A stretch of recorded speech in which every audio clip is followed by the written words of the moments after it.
Hello, everyone. My name is Adan Gonzalez, and this is the Gay and Bisexual Man Community Assessment. Background information regarding this topic. Homosexuality was actually treated as a sociopathic disorder until 1973, when the Diagnostic and Statistical Manual of Mental Disorders removed it from its diagnoses.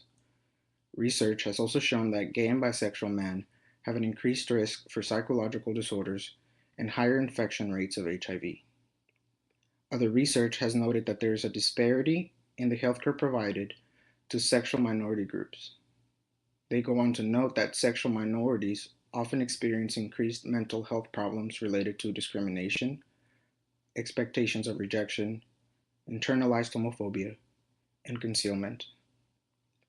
It was not until 2010 that the LGBT community was identified as an at-risk population by the Centers for Disease Control and Prevention in their Healthy People 2020. In Virginia, approximately 72% of those diagnosed with HIV are male. Of these people diagnosed with HIV, 75% of those are African American or Latino. Assessment findings. An assessment was performed to a group of men attending a support group for gay and bisexual men at the LGBT Life Center in Norfolk, Virginia. According to the meeting's facilitator, the majority of those who use their HIV and STD testing services are male. He also noted that the majority of those who come back with a positive HIV diagnosis often experience some type of mental problem that may have led to impaired judgment when it came to sexual practices. It was also noted that many of those with a positive diagnosis tend to come from lower socioeconomic backgrounds with little to no access to health insurance. Multiple members in the group believed that healthcare providers did not know much about the LGBT issues and did not appear interested. One member went on to explain a very embarrassing story he experienced with a nurse that ultimately made him feel ashamed. Also, a few members within the group had mentioned that it was very difficult to come out and they lacked family support in the beginning.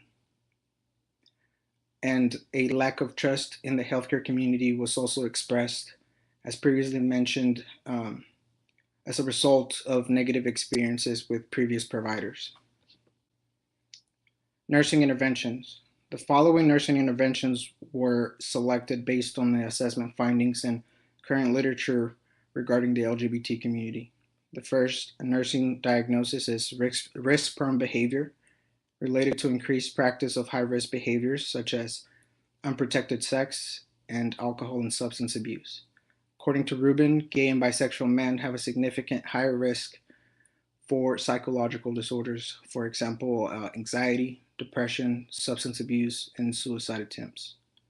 The next nursing diagnosis is altered health seeking behaviors related to increased rates of HIV and STD infections and mental health problems without adequate care in this selective subgroup. According to the meeting's facilitator, many of those who use their services often experience mental health problems that may have had an impact on their judgment. The next diagnosis is ineffective health maintenance related to inadequate resources to access healthcare by those in lower socioeconomic groups. According to the meeting's facilitator, many of those who use their services come from low socioeconomic backgrounds and often do not have health insurance. The next nursing diagnosis is ineffective coping related to weak or inexistent support systems. According to Snap, Watson, and Russell, they explored how social support from family, friends, and the community affected the development in youth and determined that support from these groups demonstrated positive adult well-being outcomes. The next diagnosis is impaired communication related to the lack of trust in the healthcare community and their inability to disclose sexual orientation or gender identity. Bonvicini explained that despite policy changes and advances, there's still reports of negative experiences with healthcare professionals by the members of the LGBT community. The priority diagnosis selected is risk-prone health behaviors related to increased practice of high-risk activities such as unprotected sex and alcohol and substance abuse. This is a primary intervention aimed to reduce engaging in high-risk behaviors and encourage participation in appropriate wellness programs associated with health changes in an effort to prevent infection. This intervention is supported by Smalley, Barefoot, and Warren, stating that sexual minorities engaging greater health risk take in behaviors such as increased consumption of alcohol, smoking, unprotected sex, self-injury, and are less likely to seek healthcare. The goal is to increase knowledge of available resources to decrease mental health problems and high-risk behaviors through the creation of an informational brochure with available resources. The objective is to distribute the informational brochure at the community level to the LGBT Center and other venues willing to collaborate within 7 days. While it is not feasible or realistic to attempt to measure individual progress, it is anticipated that increased knowledge will prompt those at risk to seek care from available resources. Interventions. The first intervention is to provide appropriate community referrals that will guide and inform those at risk about available community resources. The next intervention is to attempt to increase participation in appropriate wellness programs associated with health changes. For example, support groups, psychological support, and community health clinics. These interventions are supported by research uh, conducted by SNAP et al., where young adults demonstrated positive adult well-being outcomes uh, through community support in the form of LGBT books and materials. While not all of those targeted are young adults, it is anticipated that support from the community will also yield positive outcomes. As previously proposed, an informational brochure was produced, gathering many available resources in the Hampton Roads area. The front of the brochure was drafted with the intent to create a welcoming and trusting resource.